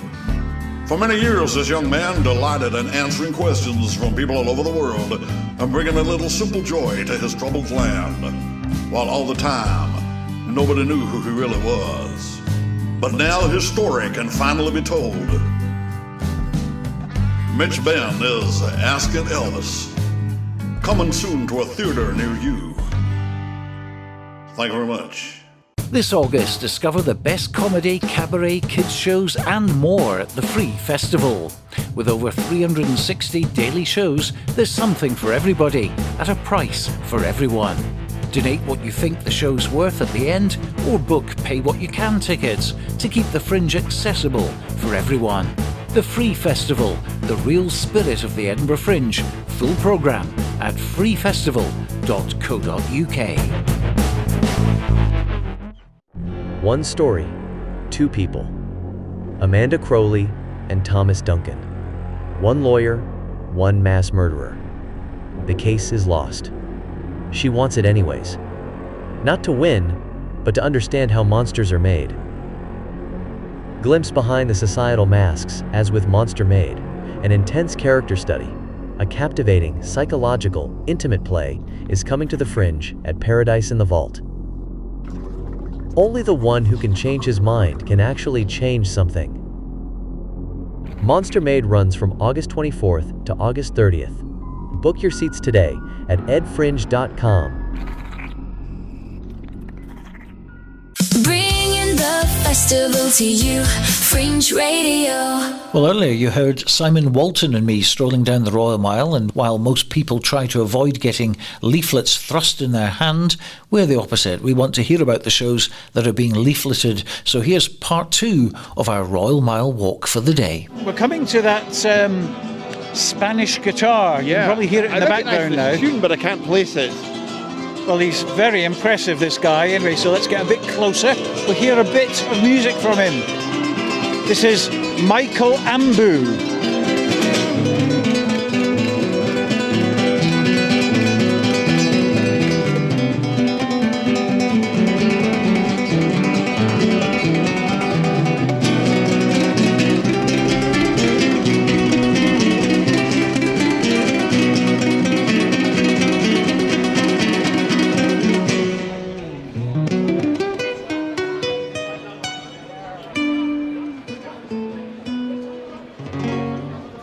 Very, very impressive. So Michael Ambu, that was one of the street performers. And of course, lots and lots of people come here for the space, and every hour it changes, you get something different. Plug. Can I have a quick look at your badge? You This is your Sally Adams, the Oxford Imp. Sally, not spelled S-A-L-L-Y. Oh, no. S-A-L-I. Indeed. There's a story behind that, surely. Well, there's a little nation called Wales, and it's not that different from Scotland, but it also is a bit, and they spell it like this. Really? Did you know that, Simon? I didn't know that. Well, I knew there's a place called Wales. I didn't know that it spelled Sally a different way. So sorry to have to break it to you this way. It says the Oxford Imps. Tell us about the Oxford Imps. So, the Oxford Imps are an improvised comedy troupe. We've been performing at the Fringe for, no one can quite do the maths, but we think over 20 years now, and we do family-friendly comedy every day, just around the corner, opposite the National Museum of Scotland. Whereabouts? What's the venue? It is Tell us more about Gilded Balloon Patter House in the Bothy Room at 12 o'clock, midday. Every day? Every day. No break? One break. One break, But you if see. if There's always you're, a break. I know, if you're here on the 27th, find me and I'll personally apologise for our one day off. Will you give us a personal show? You can try your best. Well, shall we give you a bit of improv to do, shall we, now, and see how good you are? So, Simon, give her a subject. Traffic in Edinburgh. It's an open goal. She's thinking about it. Here she goes. I don't improvise for free, guys. You got a free plug on the radio. That's a fair point, actually. There we are. What more do people want here from Wales? I mean, the traffic in Edinburgh is such nonsense. They've had to put traffic cones on the heads of all the statues. We're less intense sometimes. When we're a group of 5, we're probably Pretty less. good, actually. You enjoyed that, son? I did, actually, yes. I'm very impressed by that. Putting people on the spot. It's the difference between amateurs and professionals. Well, anyway, the best of luck with the show. You're here every day apart from that one day. Except for the 27th. Except the 27th. Never mind, there's always next year, 27th. Include it. It'll be left out. Thank you very much. That's Sally there, S-A-L-I. Hello. Hello. Would you like a free plug on the radio? Absolutely. Of course you would. Of course you would. We are the Crimes of Pete. Tin Laughter. Gregor Roach. I'm Gregor Roach. That's Freddie Cohen. And we're a black comedy about a totalitarian regime who's locking up writers for speaking out against power. But Pete here, played by me, he gets locked up not for speaking out, but for just being a rubbish writer. I cannot stress this enough, he's a terrible writer. Here all month at the Pleasance Courtyard beside, Let's have a quick look. So it's PM. Pleasance beside 5th to the 30th. Do you have a day off? 17th. The is our 17th. day There's off. always a day off, isn't Yeah, there? I know, but it's 5 stars. The writer's been here 7 Fringes in a row. Shepherd Cross, he wrote Gangbang, that was on at 2024, and then he's done 5 other plays before that. They've all been well received. We've got all our 5 stars here. Hang on, that's a 4.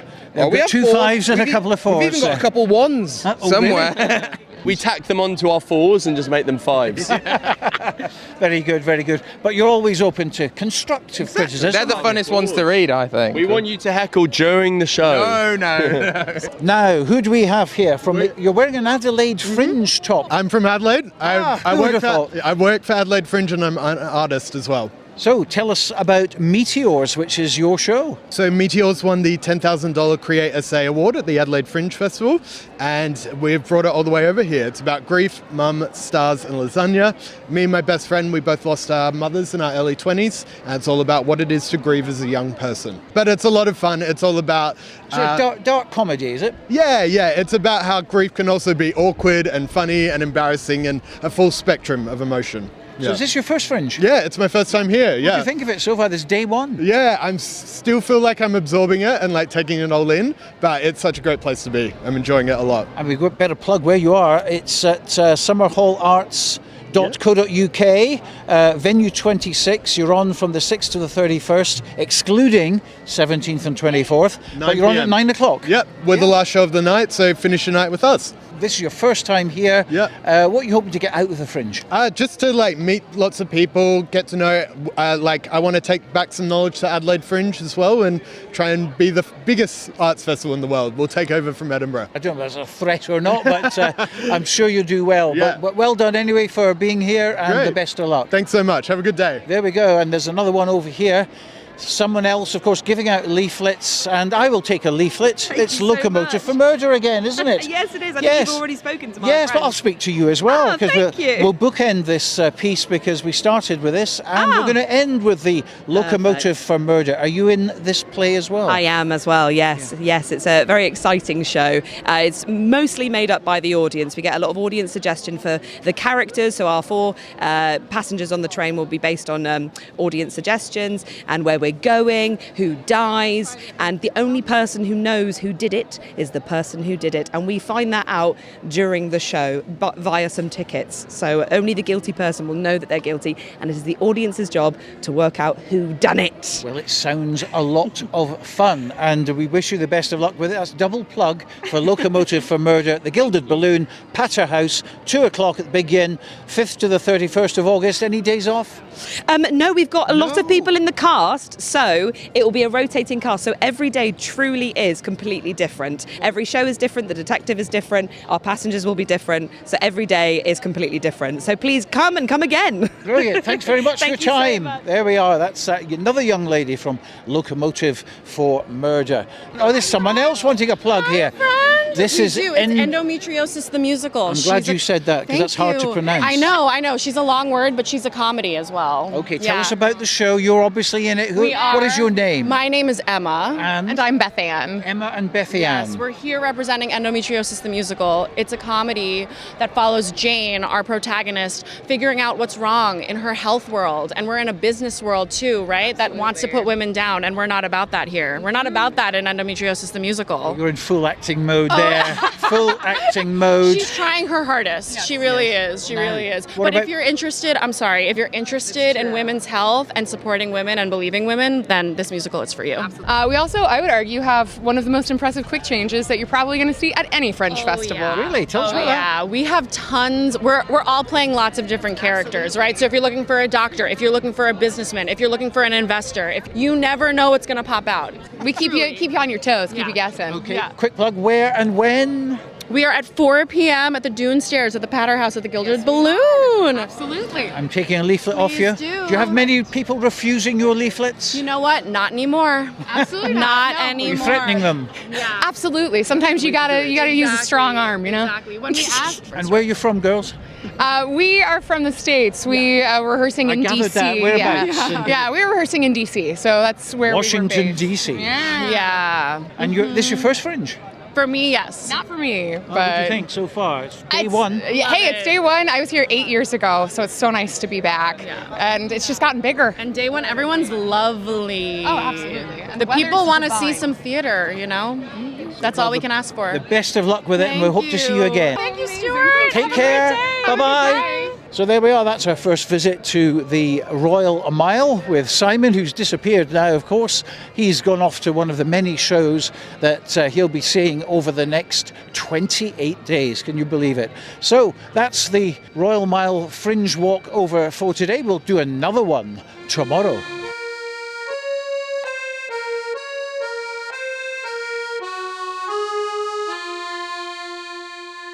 When the moon hits your eye like a big pizza pie, that's amore.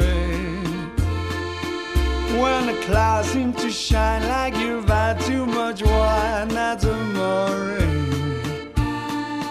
Bells ring, ting-a-ling-ling, ting-a-ling-ling, you will sing Vita Bella.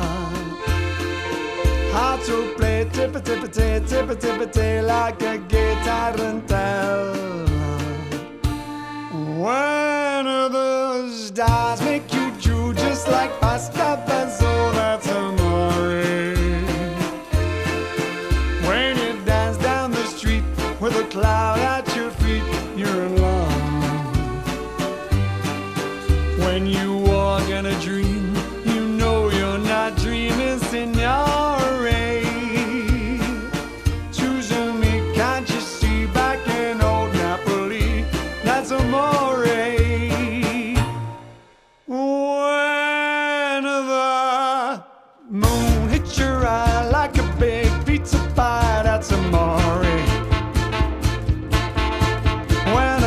Seem to shine like you've had too much wine, not amore. Bells will ring, ting-a-ling-a-ling, ting-a-ling-a-ling, you will sing Vita Bella. How to play tippa-tippa-tay, tippa-tippa-tay like a gay tarantella. When the stars make you drool just like pasta fazool, that's amore. When you dance down the street with a cloud at your feet, you're in love. When you walk in a dream, but you know you're not dreaming, signore. Excuse me, can't you see back in oh Napoli, that's amore.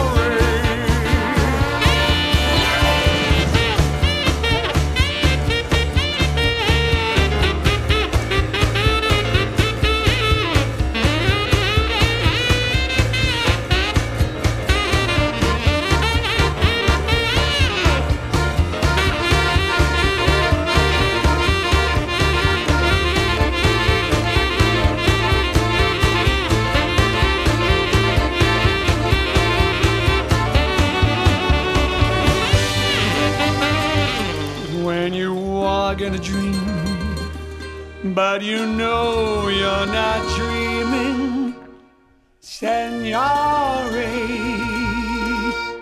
Excuse me, can't you see? Back in old Napoli, that's amore. That's amore.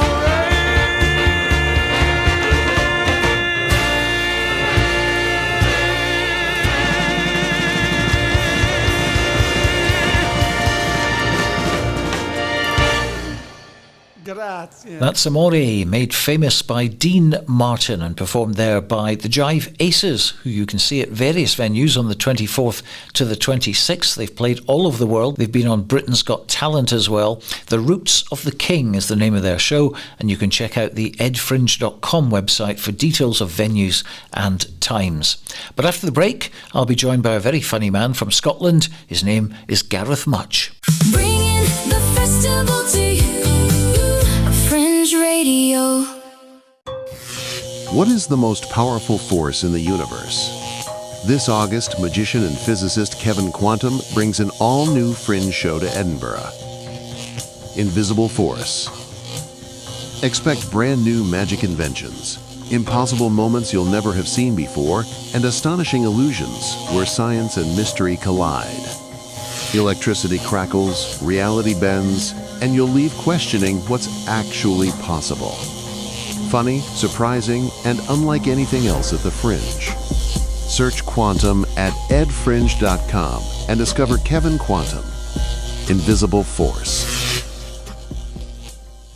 One of Australia's best tribute acts, the 64, make their Edinburgh Fringe debut with 70s Jukebox. At the Assembly Rooms, Bijou, Venue 20, you'll enjoy powerhouse vocals, slick choreography, and full-on energy as the 64 bring you the best music of the 70s. They're relishing the opportunity to play for an Edinburgh audience for the very first time at 2:30 every afternoon from the 18th to the 30th of August. Get your tickets now at edfringe.com. Print it, copy it at the copyandprintshop.com. Your printing is made easy at the Copy and Print Shop. We specialise in rapid printing services, leaflets, posters, brochures, banners, business cards and more. Collect your order at our Glasgow print shop or have it delivered wherever you are. Find out more at thecopyandprintshop.com. Print it, copy it at the copyandprintshop.com. The science of chaos. Alternative history. Rock and roll. I'm Michael Anderson from Boston, and you've got to come to my multimedia fireworks, Elvis in Chaos. Hallucinatory images. Ecstatic raves. Greenside at George Street, first week of Fringe. Lime Studio, 5:15 p.m. Hey, pay what you can. You won't be bored. Bringing the festival to you, Fringe Radio. Great to be joined now by comedian Gareth Mutch and his show at the Fringe, taking place at the Stand 1 at the Stand Comedy Club between the 5th and the 31st of August. They're doing the whole thing, 4:20 every day for 1 hour. And it's called Gareth Mutch Means Well. Now, Gareth, welcome to the programme, first of all. What an intro, Stuart. That was fantastic. Not a detail missed. I read your writing beautifully, I thought, there. Yeah, very beautifully, Stuart.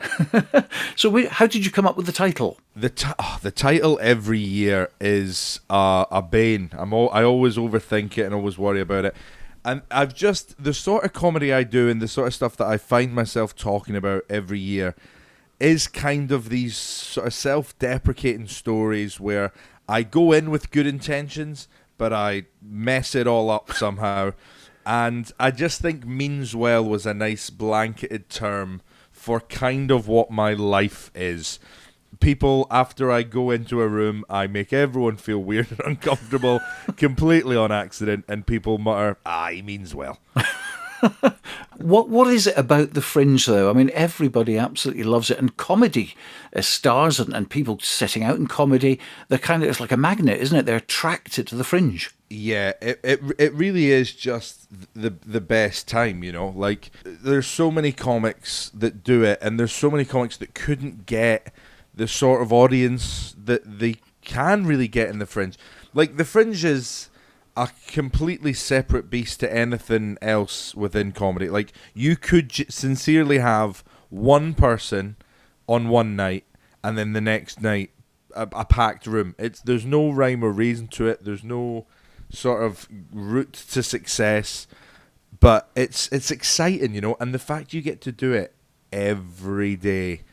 I do quite like that feeling of, if one does go a bit wrong, immediately wash that off, we go again tomorrow. Yeah, and of course, I mean, as you say, you walk out some nights, you don't know whether there's two people in the audience or absolutely packed. And I suppose you just have to get on and do your same show. That's the apprenticeship, isn't it? Yes. Oh, it teaches resilience. I'll definitely say that. I think this is my 6th hour this year. And I could tell you horror stories of the first few. Go on then. We've got time. Well, my favourite one was I did my debut show at the Gilded Balloon, Rose Theatre. Lovely venue, lovely staff. I had a great time that month. But I remember there was this, I think they had like I don't want to say rule because that makes it sound a bit more rigid than it maybe was. But if you sold 4 tickets, you couldn't pull the show. The show had to happen, which I thought was fine. And there was one day, I sold 2 tickets, and it was just this couple. And I'm just like through the day going, this'll pick up. There's not a chance this doesn't pick up. And then like an hour before the show, well, still 2. It's gonna pick up. They're all just waiting last second. And then right before the show starts, still on 2. So I go out and speak to them. And I say, listen, guys, we could walk away from this, forget this ever happens. We can change your tickets to another day, or just whatever. Or if you want to do it, I'll do the show. And then the couple will kind of look at each other, having a wee chat, and they were like, yeah, well, I mean, we saw you at the stand, and, that was a busy room, and we liked you, but this might be a bit awkward if it's just the 2 of us. Could we come back on Saturday? And I went, absolutely no worries at all. And then my front of house person just turns to me, like with her headset on, and goes, you've just sold another 2 tickets. And I just turned to him and went, right, show time. See you in there. Awkward. Yes, very awkward. Very, very awkward. And what is it like, for you? You've got an hour ahead of you. You've got 4 people in the audience. Now, obviously, I've been when it's just been me and someone doing puns for the whole hour, and they weren't very good. And I ended up giving him the biggest tip of the Fringe. Yeah. And I was trying my best to smile all the way through it, and I was cringing.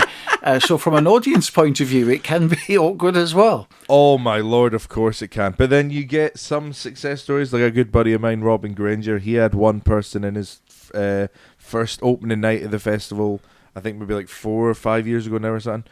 And the right reviewer caught that story, and it became like this worldwide sort of known event. The one guy turned up to my opening night. So it's a special place, the Fringe, and it can make you and break you, and then but it's exciting. It's always exciting. And how do you prepare for your show? Obviously, with social media these days, your material gets leaked very, very quickly, and you have to come up with new stuff, which isn't easy.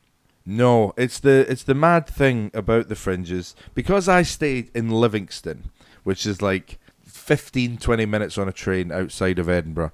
I'm very close. I feel this need that I have to do the Fringe every year, because I know what some of my friends and other acts from down south are committing financially and health-wise to come up here. So I just feel this like, I can't not do it. I'm 20 minutes away. But it really is a crazy task to think I'll just churn out a new hour of gold this year. I'm sure it'll be even better than last year. But just with the experience of doing it a bunch of times, it does get somewhat easier. Like you know the process, you can understand the process, and it does become easier to just constantly be churning out new stuff. And do you have like a notebook constantly with you, or obviously your mobile phone? You think up ideas at crazy times, yes, and you jot them down. 100%, and I would say even the morning of the 5th, if my wife says something wacky, I'm jotting that down. There's still time for it to go in. But yeah, it's all the time. Being a comedian is pretty much just going around life. And then when your friend says something going, oh, wouldn't it be funny if? And you're there going, yes, it would. Thank you very much. Write that down. I do like comedians that do the observation comedy, because the audience relate to it, don't they, in a way that an observation one, you kind of carry the audience with you, don't you, on that? 100%. And it's something that, again, that I do try to do. I try and do observations through storytelling, because like they're all true stories.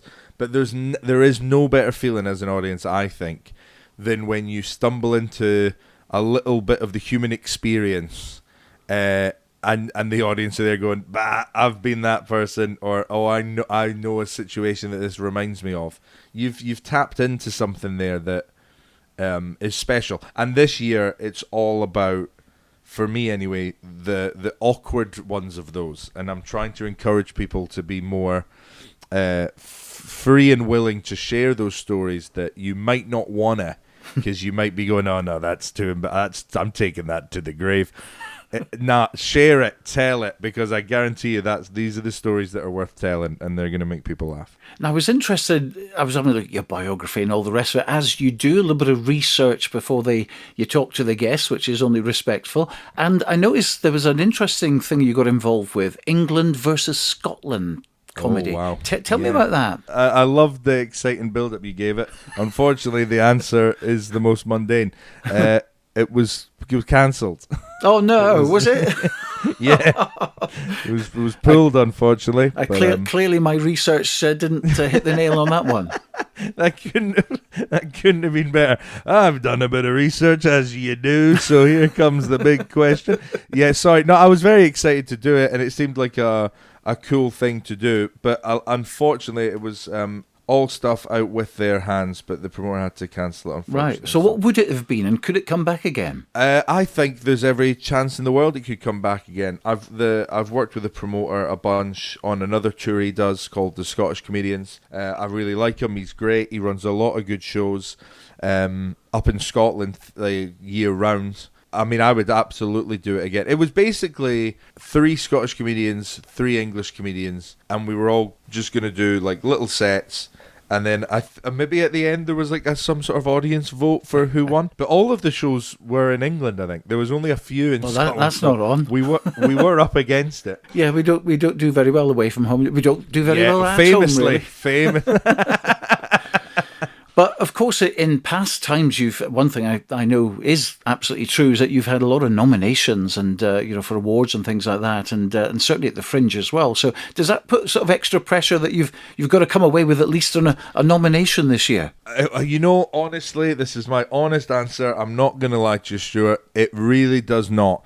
As soon as that happened, it meant so much to me because it was just a very nice piece of validation of all those years ago when I told my mum and dad I'm leaving school and I want to perform, Mama and Papa, and they probably went, oh no, where's this going? That was a nice piece of validation of maybe I didn't make the wrong choice there. Maybe I made the right choice. And then to get nominated again last year was beautiful, and I truly love what the Ish Comedy Awards have done to mix up the award scene in Edinburgh. Because, the main formula of the Perrier, like the Edinburgh Comedy Award, I don't really want to be too aggressive here, but famously haven't been that great with representing Scottish acts, really, and acts from all sorts of backgrounds and stuff, necessarily, I think. But the Ish Awards really have just mixed all that up, and it's just beautiful to see. But if you go into a Fringe run thinking, well, if I don't get nominated this year, like, you can't have that as like a goal or even a thought. You should only really focus on the stuff that's within your control. And all I can control is I write the best show I can, I perform it the best I can every day, and I hope that everyone that pays for a ticket leaves going, that was a great time. We had a lot of fun there. You look at the Fringe directory, I call it, it's like a telephone directory, isn't it? It's absolutely massive, and it is stuffed with nearly 4,000 shows, I think, and that's probably mental. Half of them were comedy. So, Yeah. I mean, the competition out there is immense, and you have to absolutely go for it and do your own thing and carve your own niche in there. Even more competitive when it comes to television. But you've had quite a bit of success in that area. I think so. I appreciate you saying that, Stu. That's very kind. I hope so. I do think I have sort of developed my... I mean, they say in comedy it's your voice. You're always trying to find your voice and like what sort of stuff you're going to speak about and what you're going to say. And I think I have figured that out. And then just through the years of doing it, I have been lucky enough to do some cool things. Well, you're going to be doing your cool things at the Stand 1. What a segue. Oh, I'm sorry. He's pro. This guy is pro. No, that was great, Stu. Rank amateur there. But I got away with it, I think. You might have just given me next year's Fringe show title, Cool Things. I might call it Cool Things. There we are. I'd like to copyright that right now. But it's the Stand 1, which is a great venue. Stand Comedy Club, 5th to the 31st. Not a single day off for this man. 4:20 p.m, which gives him time in the morning and the evening to go and see other acts as well, on for 1 hour. It's been a great pleasure, Gareth. Nice to talk to you. Stu, thank you so much for having me. I've had a great time, man. Thank you so much.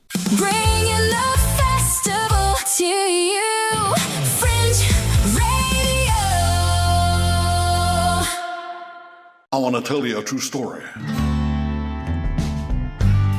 Many years ago, a humble young musical comedian was approached by some radio producers and asked if he might contribute one of his comedy voices to a new segment for their network's most popular show. For many years, this young man delighted in answering questions from people all over the world and bringing a little simple joy to his troubled land. while all the time nobody knew who he really was. But now his story can finally be told. Mitch Benn is Asking Elvis, coming soon to a theater near you. Thank you very much.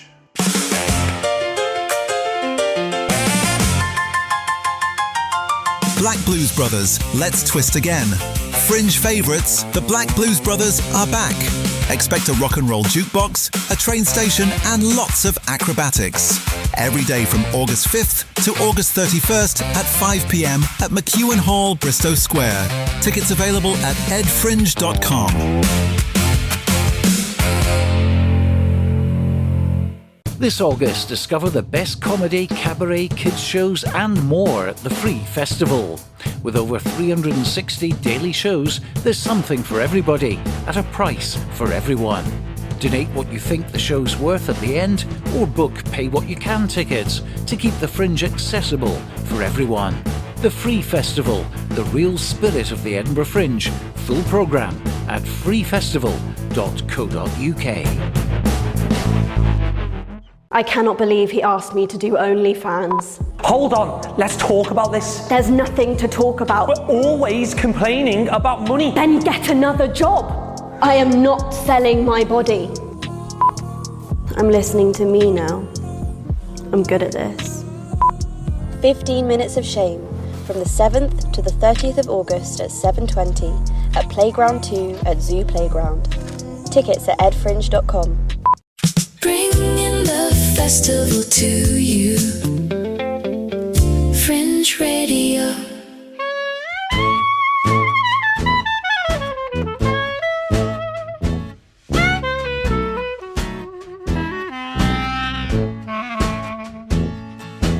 Down in Hogan's Alley lived Nancy Ann, always fussing, fighting with her man. And I heard Miss Nancy say, why do you treat your woman that way? Well, I walked down the alley the other night. Nancy and her man had just had a fight. He beat Nancy round the head. When she rose to her feet, there she said, you low-down alligator, just watch me soon or later. Gonna catch you with your britches down. You abuse me, you mistreat me, you run around and beat me. Still I'm gonna hang around. Take all my money, blacken both of my eyes. Give it to some other woman. Come home and tell me lies. You low-down alligator, just watch me soon or later. Gonna catch you with your britches down. And what I'll do to you when I catch you with your britches down.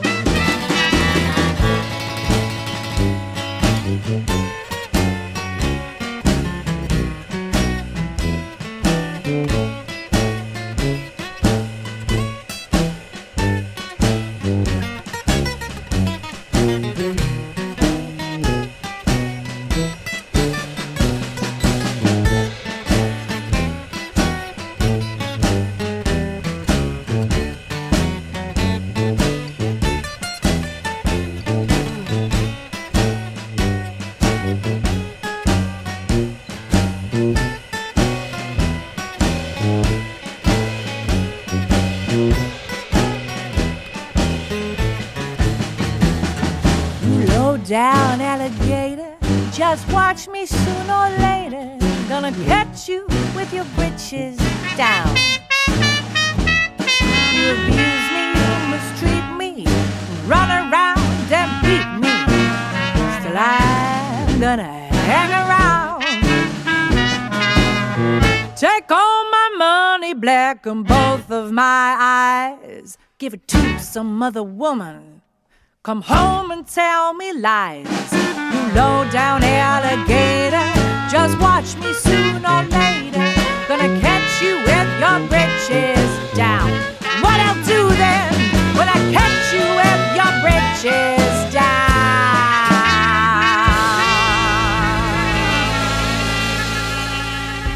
That's Ailie Affleck, who is a superb jazz singer and has a number of shows on paying tribute to the likes of Ella Fitzgerald and Billie Holiday, but she's also paying tribute in one of her shows to some of country music's classic ladies, so that's well worth having a look. Check her details out at edfringe.com, and that's where, unfortunately, we have to wrap things up for today. I'll be back tomorrow when we'll do it all over again for you, but for now, from me, Stuart Cameron, and the team, bye for now.